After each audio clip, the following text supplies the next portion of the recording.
So now that I talked about the best and the worst of 2022, let's look forward to the movies that are coming out in 2023.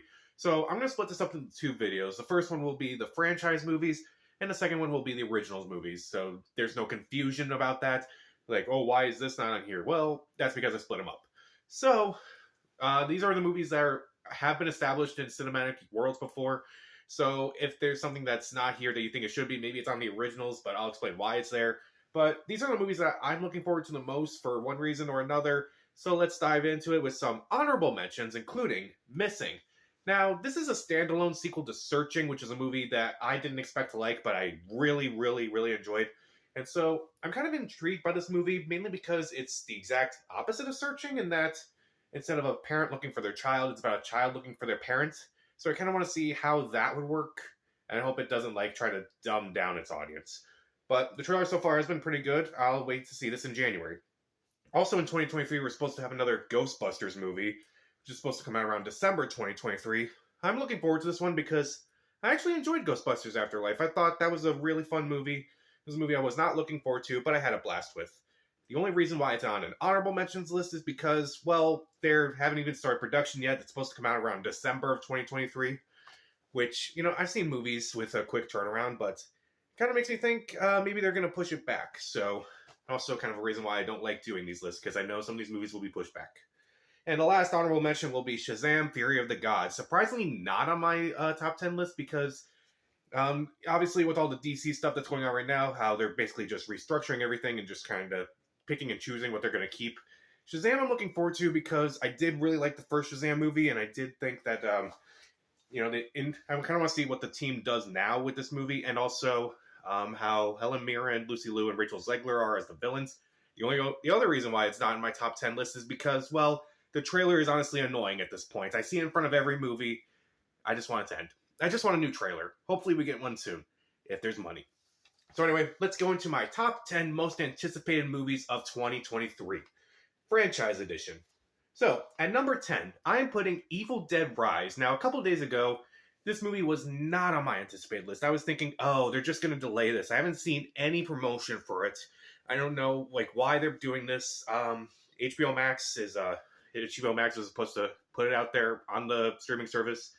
Instead, it's actually going to theaters, because I guess HBO Max doesn't want to have any more movies on there. And so I was not really looking forward to this. Also, Evil Dead is a franchise I do enjoy, but everything past the original trilogy has kind of been iffy. I didn't really like the remake that they came out with a decade ago. And so I was not looking forward to this movie. But it wasn't until the trailer that I saw that made me go, okay, I'm actually really intrigued. It looks just disturbing. It looks sick.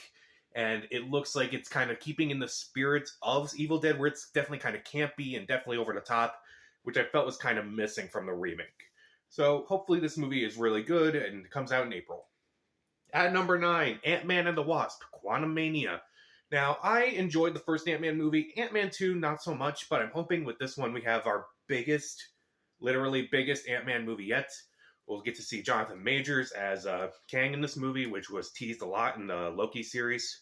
And I'm after seeing that recent trailer, I'm just thinking, oh, is this going to be the Ant-Man? I don't want this to be the end of Ant-Man. So anytime Marvel releases a new movie, I'm excited, but, it's only down so far on my list because, kind of like with Shazam, when I mentioned, the first trailer has kind of been playing in front of every movie, and I'm just kind of sick of seeing it. But hopefully we get to see this new trailer on the screen soon. At number 8, surprisingly on this list, is Indiana Jones and the Dial of Destiny. Now, the reasons are that why this is on this list is because, one, I do have some faith in this movie because the odd-number Indiana Jones movies, in my opinion, are the better ones. Raiders of the Lost Ark and The Last Crusade, better Indiana Jones movies than Temple of Doom and Kingdom of the Crystal Skull. And I'm also intrigued for James Mangold. He's directing this movie. He's directed a lot of different movies, and the fact that he's taking over for Steven Spielberg. Do think that is very interesting. I kind of want to see what a different director does with this franchise. Also, you got new cast members, including Phoebe Waller-Bridge as Harrison Ford's goddaughter or something in this movie. You also have Mads Mikkelsen as the villain, which that's automatically intriguing to me. And I'm just kind of curious to see if this is the actual swan song for Harrison Ford as Indiana Jones.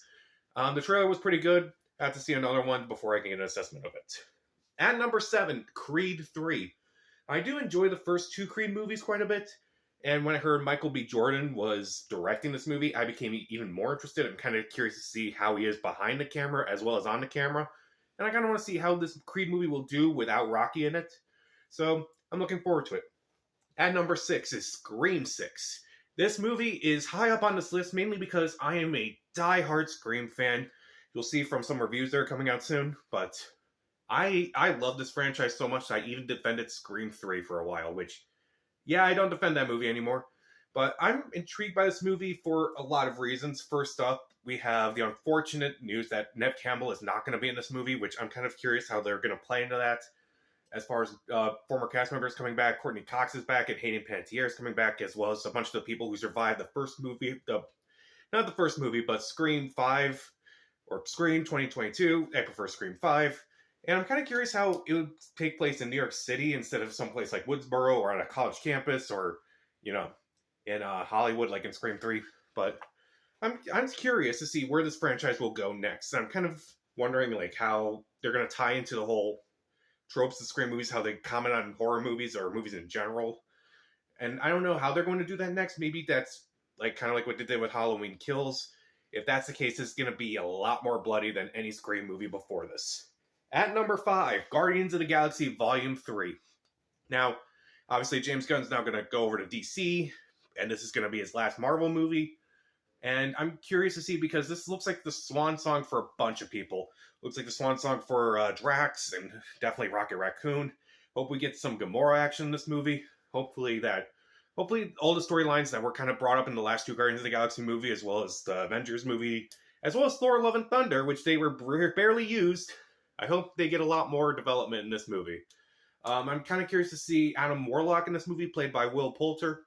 And the first trailer looked fun. It still looked like it was definitely in tone with the other 2 Guardians of the Galaxy movies, but also had that feeling of, this is the end. I hope it has a proper ending.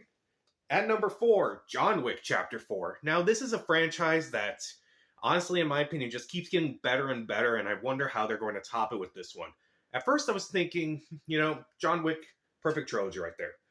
Then a 4th one was announced, and I'm like, I feel like unless you have a reason for your 4th movie, maybe you don't do it. But the trailer was pretty good. I'm curious to see how they resolve the cliffhanger from John Wick 3 when, Lawrence Fishburne and Keanu Reeves are now teaming up. Also, Bill Skarsgård looks like he's going to be the new villain in this one. I'm excited for it. I'm kind of curious to see what John Wick will use as a weapon this time. At number 3, so 3, 2, and 1 are all kind of interchangeable in my opinion, but this is the way I have them. At number 3, Mission Impossible Dead Reckoning Part 1. Now, the first trailer was fine. I didn't think it was explosive or anything. I kind of want to see more of like what Tom Cruise is going to do in this movie before I really get into it. And this is supposed to be part 1 of the finale to Mission Impossible, the Mission Impossible franchise as a whole. I still don't really like the title. I feel like the title should be a lot better than just Dead Reckoning. That sounds like a parody of a Mission Impossible movie, not an actual Mission Impossible movie. But kind of like what I just said with John Wick, this is a franchise that kind of keeps getting better and better. 5 blew my mind at first, and then 6 came out, and I was like, okay, this is going somewhere. So I wonder how they're going to top it with 7 next.